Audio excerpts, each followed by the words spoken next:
হবিগঞ্জের মন্দরীতে নির্মাণাধীন ব্রিজ উঁচু না করলে ৫টি জেলার সাথে নৌ যোগাযোগ বন্ধ হওয়ার আশঙ্কা করছেন এলাকাবাসী। তাদের দাবি, নৌকা চলাচলের সুবিধা না রেখে ব্রিজ নির্মাণ করলে ব্যাপক ক্ষতির সম্মুখীন হবেন ব্যবসায়ীরা।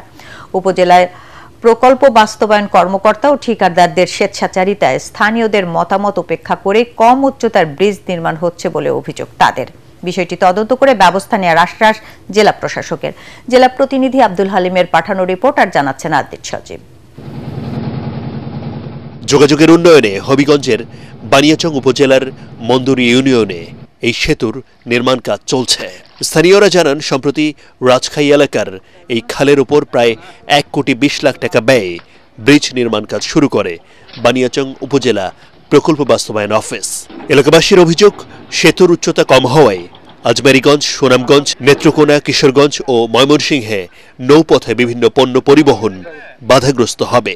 প্রতিদিন হাজার হাজার মন ধান যায়, প্রতিদিন ১,০০০-২,০০০ মানুষ বাড়ি অঞ্চলের যা আছে চলাচল করে।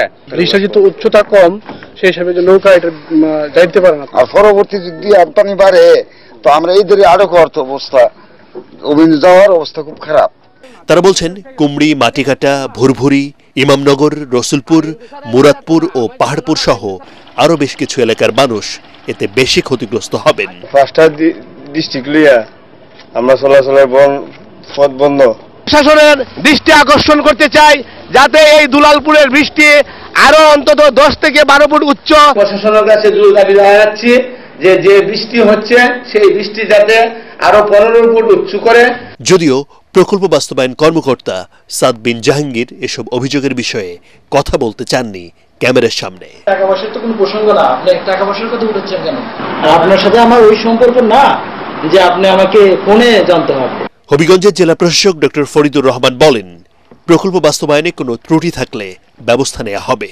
মূলত এই প্রকল্পগুলো দেওয়া হয় আছে স্থানীয় চেয়ারম্যান মেম্বারদের ডিমান্ডের অনুযায়ী। পরীক্ষা নিরীক্ষা করে দেখে, তদন্ত করে দেখে আমরা ব্যবস্থা নেব যদি এটার ভিতরে কোনো অনিয়ম থাকে। এই সমস্যা উত্তরণে দ্রুত উদ্যোগ নিতে প্রশাসনের প্রতি তাগিদ দিচ্ছেন স্থানীয়রা। Bureau report, ATN Bangla.